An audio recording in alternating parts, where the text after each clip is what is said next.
Down to Stanford, they're dispatched planes with an engine. I live in a community where a couple houses down, we got a call for a unconscious child, and I happened to run down there rather than take my car. I grabbed my trauma bag, ran down there, and the child was choking. In the Hudson Valley, when you call 911, you never quite know who's going to show up. But in our small towns, there is a chance that the person walking through your door with a trauma bag could be the same person you saw at the grocery store this morning. This is Hudson Valley Storycatcher. I'm Jen Lee. Today, I'm sitting down with Todd VanBuskirk, a firefighter and an EMT who served our region for over 40 years. I wanted to talk to Todd because he's really the personification of neighbor helping neighbor.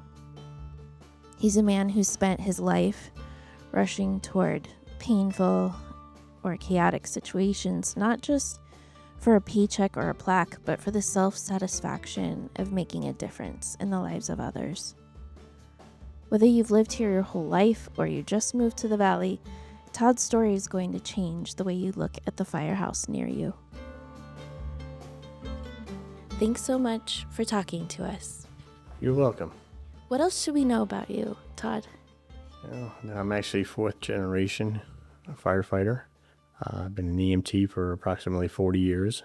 I've been in the fire service for over 40 years. And I volunteer in the locality here.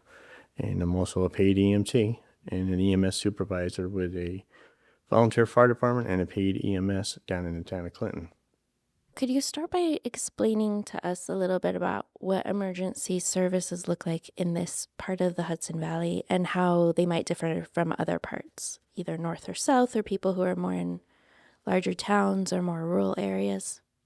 Up here in northern part of Dutchess County, that is, we have a lot of volunteer fire departments with volunteer ambulance corps, which right now we're struggling trying to get EMTs because of the workload and the restrictions and qualifications you got to get, the time it takes to train. And people work two jobs because of the way the cost of living is anymore. They don't have time to volunteer. But a lot of the people in the towns are, your neighbors.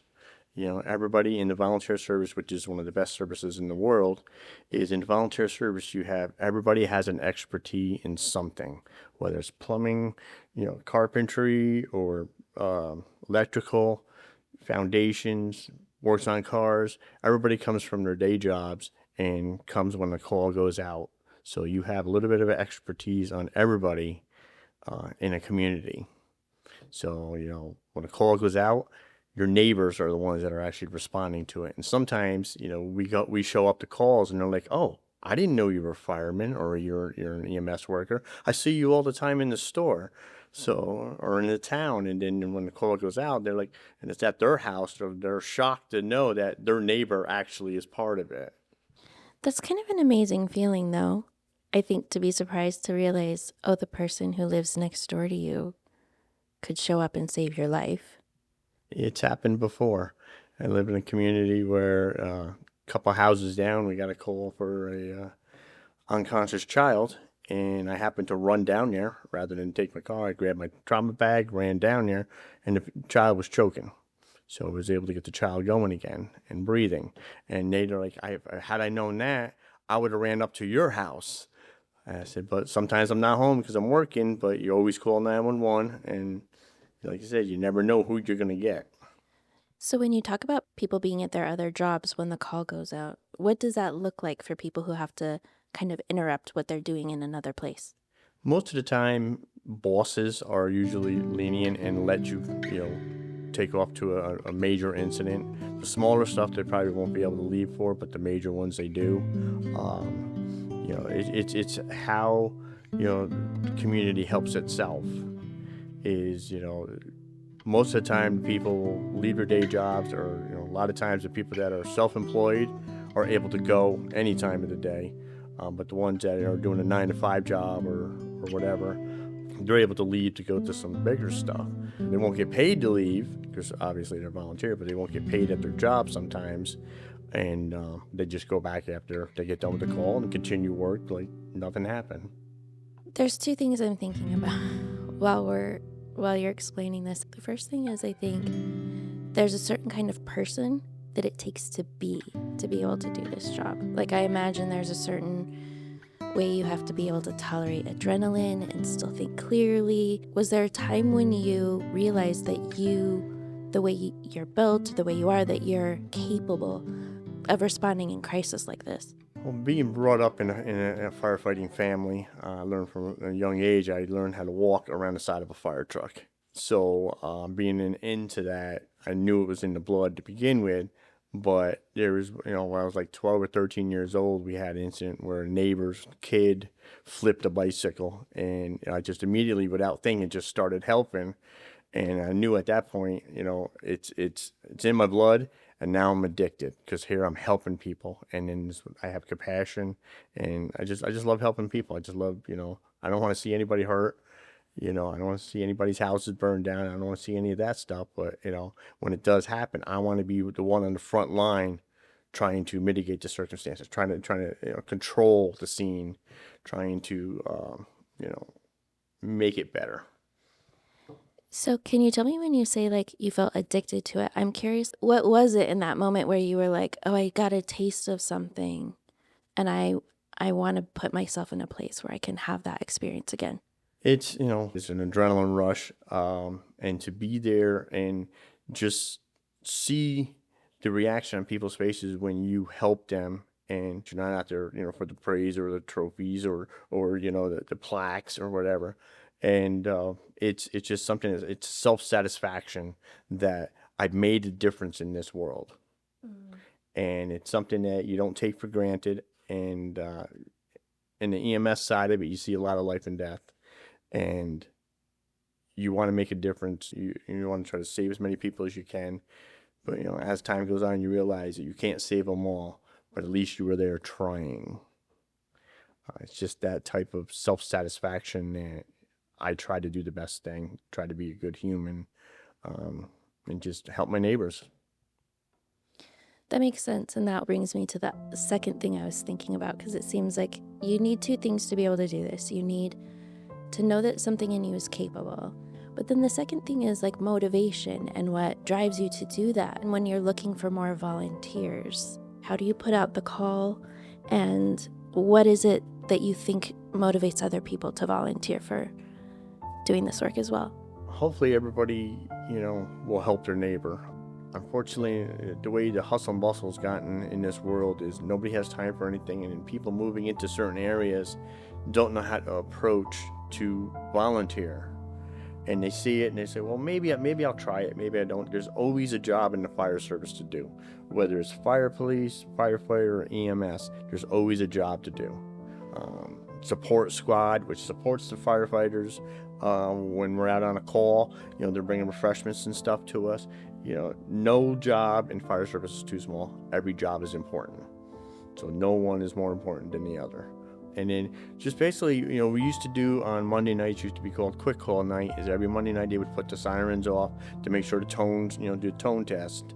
And then you would go down into the firehouse at like 7 o'clock at night, and that was when the tone test started, and you would go through and you do rig checks, make sure all equipment's good, working order. And then people used to see the gatherings at the firehouses, and they would stop and show the kids, their kids, the fire trucks and stuff like that. You show a kid at a young age a fire truck, he's going to get interested. That's why I love doing fire prevention at the schools, is it gets you involved. It gets you involved with the kids growing up. And we've had a lot of students that through the years, I've been doing this almost 40 years, and through the years I've watched kids grow up to become firemen. And then when they move on to go towards the paid side of firemen, you love it. It's like you're watching your kids grow up. That's so cool. What are the kinds of things you're thinking about and talking about? A lot at the schools we do fire safety and stuff like that. And the best part is when you go to an emergency and one of the kids that you taught fire safety, and you go to an emergency and this kid goes, I remember you, I told my mom and dad we had to go to a meeting place because there's house filled up with smoke. And it's like, okay, I am making a difference. And that's what you want to do. You want to make a difference. And just that little thing right there is that it makes it all worth it. It makes it worth it, where you made an impression on somebody, a positive impression on somebody to continue and possibly grow up to become a firefighter or EMS. It sounds like that this has happened to you more than once. Quite a few times. Like I said, I've been doing this for 40 years, so I've seen a lot, been all over the place, done a lot of training, and I always, when I have a bad situation, when I have a bad outcome on especially an EMS call, I will research why I had the bad outcome, and 9.9 times out of 10, I've done everything right, that could possibly be done, and it's just the man upstairs wanted them. And it's like you can't take it personally, although I do. But I always try to figure out, okay, I talk it out. I talk it with coworkers. Most of the time, it's never done anything wrong. Is that you did everything right. It just was out of our hands. We've done everything possibly, and to our expertise at that point, our level of training that we can do. And sometimes you lose them. But you just go on to the next one. You put it in the back of your mind, you go on to the next one, and it's like, okay, I'm making a difference. And sometimes you're there just for the family and not the patient, and you got to treat both. So it's hard when you go to a scene is you're treating the patient, but you also got to treat the family that's there too. You have to keep an eye on them. So you're constantly scanning around what's going, your surroundings of what's going on. The family members are maybe feeling panicked or feeling shock. What kind of things are you looking out for? Because I feel like those are two really different channels for your mind to have to be on at once. Yeah, that's why you always work with a partner. Your partner's always got your back. Your partner's the one that's always looking around while you're tending to what you got to tend to. It's like you need to remain calm. You need to bring calm into the chaos.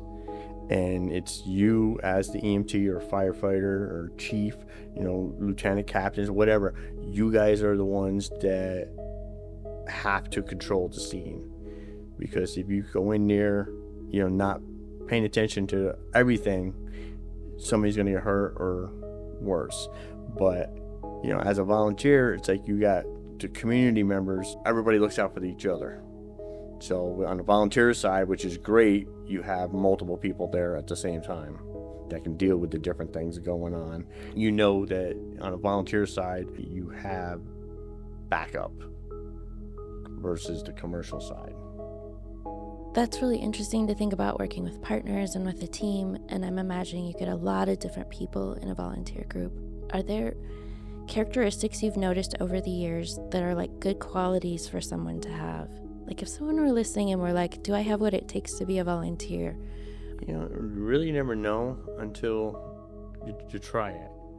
And that's the thing with the volunteers is, if you're willing to do it, that's the most courage you can have is to join. That's the bravest thing you can do, because that's the first step. And, like I said, there's all kinds of jobs in the fire service that you can do on a volunteer basis, and everything is important. You could be the secretary, you could be the treasurer, you could be the one running the drills. You won't know until you put yourself out there to see if you can do it. And we have people that come in and like, yeah, I'm gonna take the EMT class, I'm gonna do this, I'm gonna do that, and then all of a sudden they start doing it. It's like, you know what, this really isn't for me. Is there something else I can do? And it's the want to help, the wanting to do something. Like you said, there's situations where you don't know if you're going to be able to do this or not, but you won't know until you try. Taking that first step is the best thing you can do. Like I said, Monday nights, everybody's at the firehouses. Stop by your local firehouse. Talk to your fire chiefs. Talk to your EMS workers. Talk to anybody sitting out in front of the firehouse. Especially, I call them the old timers, which I'm getting there. Listen to their stories. Listen to them talk, because you'll learn a lot. It's valuable. You don't know what you have until you do it, until you try it. And that's the hardest thing, is that first step to stop there. It's like you'll have 30 eyes looking at you like, who's this person? And then once you introduce yourself, say, hey, I want to know more about this volunteering. I want to know more how I can go about volunteering and helping my community. And they'll pull you aside and say, hey, here's an application, sit down, we'll talk about it. And as you're filling the application, we'll talk about it. Summertime, you have the doors open at the firehouse, you're all hanging out at the firehouse. It's like one big family. We'll have a cookout and stuff like that. And, people would swing by and stop. You're new to the area. Hey, I'm new to the area. I live up on such and such a road. And you get talking and everything. Hey, you ever volunteered before? No. I've always wanted to. Well, what are you waiting for? No better time than the present. Do it. And like we talked in the beginning, is the volunteer service is dwindling because of time restraints. Everybody's got to work 2 jobs, sometimes 3 jobs like me. But I still, even on my days off, I find time to volunteer. And even though I work in the paid EMS side of it, the commercial side of it, I get more satisfaction from the volunteering.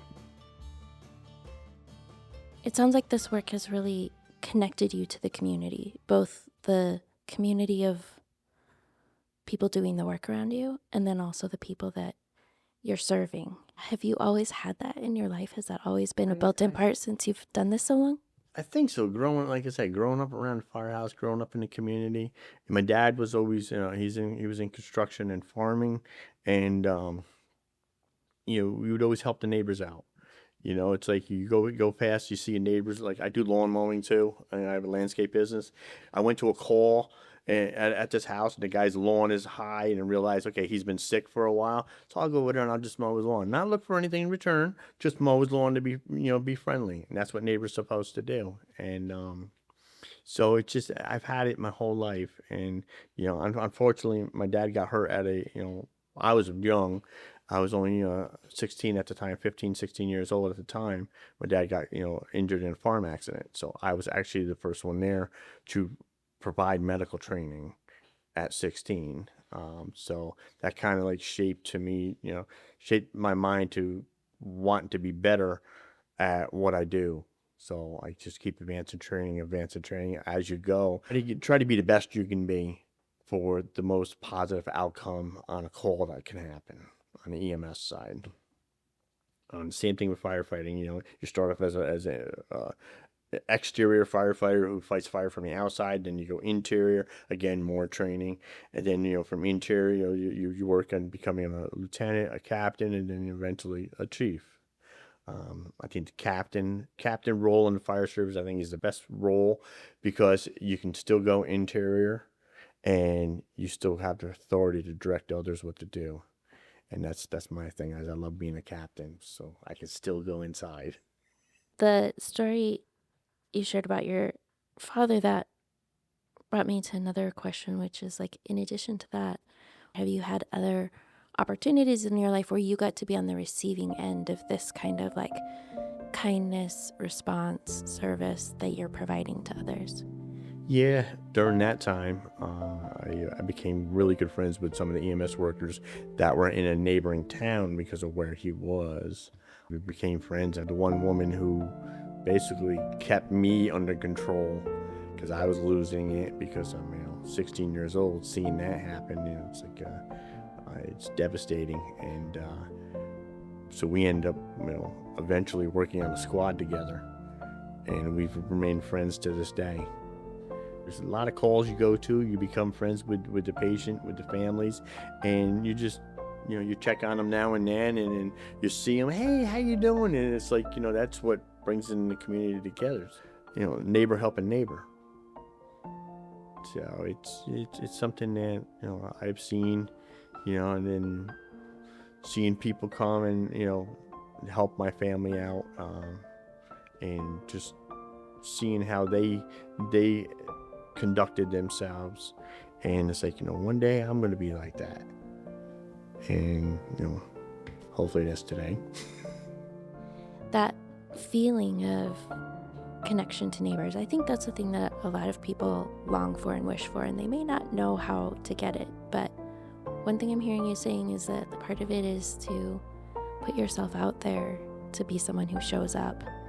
And I think a lot of times we don't know what the people around us need, but here in the work you do, when people need something, because they call a number, and then they call the helpers, and then the helpers can show up.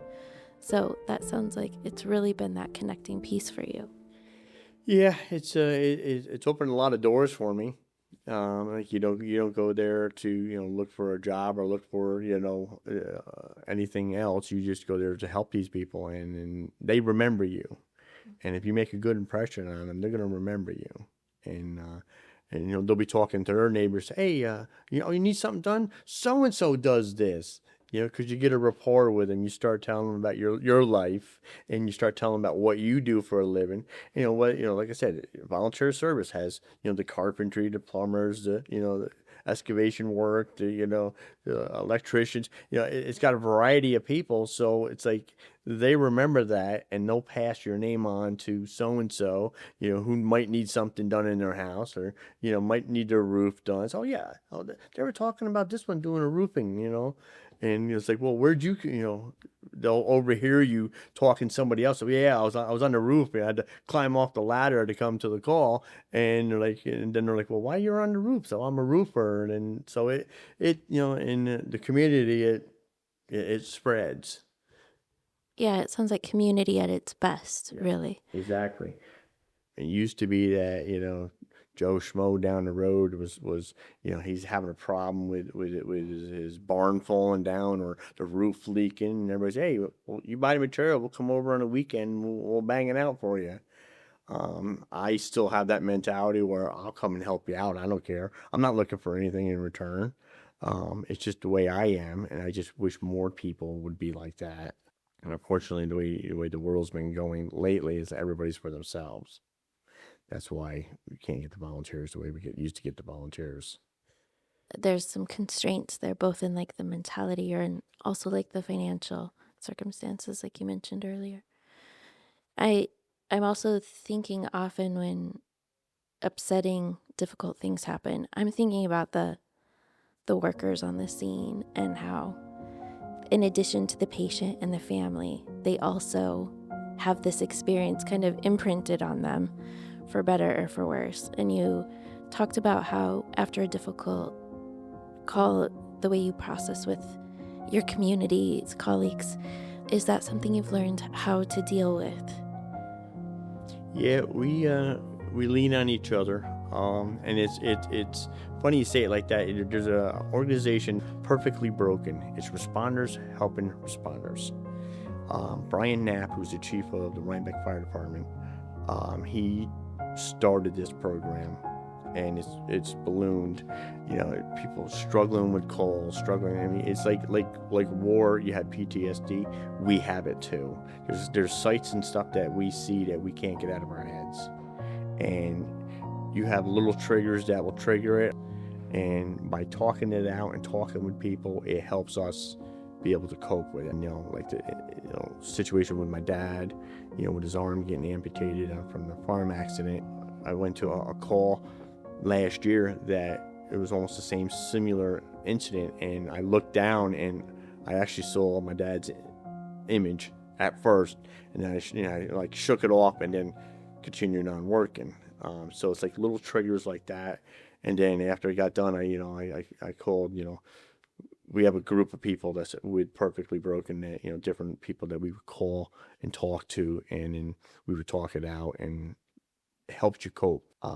So there are people out there that you can talk to. There are people, and that's part of the reason why with the volunteers, sometimes people quit is because, they're brought up in a generation where nobody talked about anything. And now, you talk about how you're feeling, you talk about what you're thinking, and, you want to keep them EMTs, you want to keep them people active. And by talking it out and talking to your peers and talking to, your colleagues, it helps you cope because you're not alone. It brings the community people together because, you got a neighbor down the road. He belongs to the service, the fire service too. And you call him up and say, hey, I had this call the other night. It's just, hey, I want to talk to you. No problem. Come on down. We'll have a cup of coffee, have a beer or whatever, and we'll sit there and we'll chat. And again, it's the community helping the community. I'm just so grateful that you have that support. That's so important. Yeah, it's came on in the last, I say, 5 years here. When COVID hit, was a big turning point in EMS. And be honest with you, there were points where I wanted to give it up. When you dealt with a lot of death, and we transport a lot of people dying, a lot of we transform one hospital to a higher level care hospital, only to find out they died 2 days later. And it's like, it made you so frustrated because you're talking with the patient, you're carrying on a conversation with them. I mean, yeah, they're weak, they're frail, or what have you, and then you find out they took a turn for the worse within a couple of days. It's like, how was that? He was fine.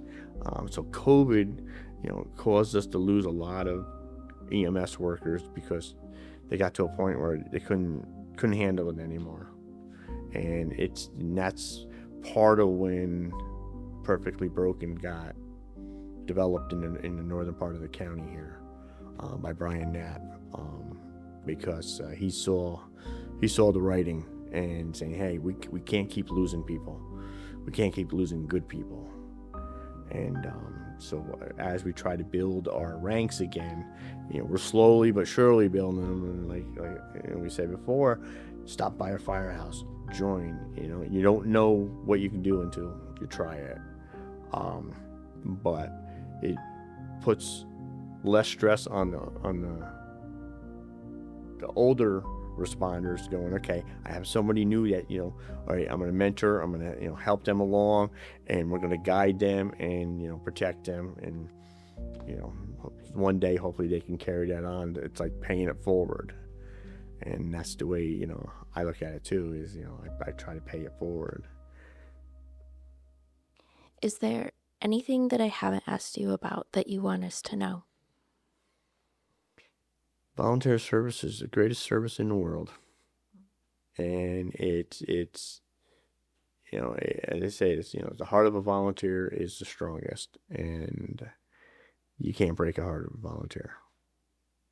No matter what you put them through, you're not going to break their heart, because it's the most satisfaction job, and just, if you happen to use the services, just say thank you. Mm-hmm. Or you see a fireman, just thank him. Or an EMS worker, just thank him. And we'll be sitting at the drive-through at Ready Coffee or something, trying to get some coffee. And EMS workers, we do 12 and 24-hour shifts, so we're always drinking coffee. I'm a coffeeholic. My blood type is dark roast. I just actually saw an article the other day where somebody was complaining because the EMS workers were getting refreshments, getting drinks, and they're like, shouldn't you be out doing something instead of sitting on the side of the road? You realize what we do on a daily basis, especially on the commercial side, is you're running constantly, and that 5-minute break is just you're recharging your body. All right, let's go. Let's see who else we can help. And when that pager goes off, the adrenaline goes up, and then it's like, we get to make a difference again. And that's the main thing. You're making a difference in this world. You're making a difference in somebody's. You see people on their worst day, and you try to make it better. And most of the time that happens, which is great. And you get done and say, hey, we walk out of the hospital sometimes, especially on a successful call. We walk out of the hospital and we high five, going, yes, we did it. We made that difference, and that keeps you going for another day. So it's a positive thing. Definitely a positive thing. Well, I want to thank you for your service, and thank you for using your day off from all your other jobs to volunteer, and for being one of the helpers that comes to our rescue. And thanks for taking the time to talk to me today. You're very welcome. I enjoyed it. Thanks for listening to this episode of Hudson Valley Storycatcher. A very special thanks to Todd VanBuskirk for sharing his story with us today. If you've been thinking about how you can help your own community, remember Todd's advice. The bravest thing you can do is take that first step. Stop by your local firehouse on a Monday night, talk to the old-timers, and see how you can make a difference. You can find more information about this project and listen to more stories at hudsonvalleystorycatcher.com. Until next time, keep your heart open and your ears ready. Every neighbor has a story.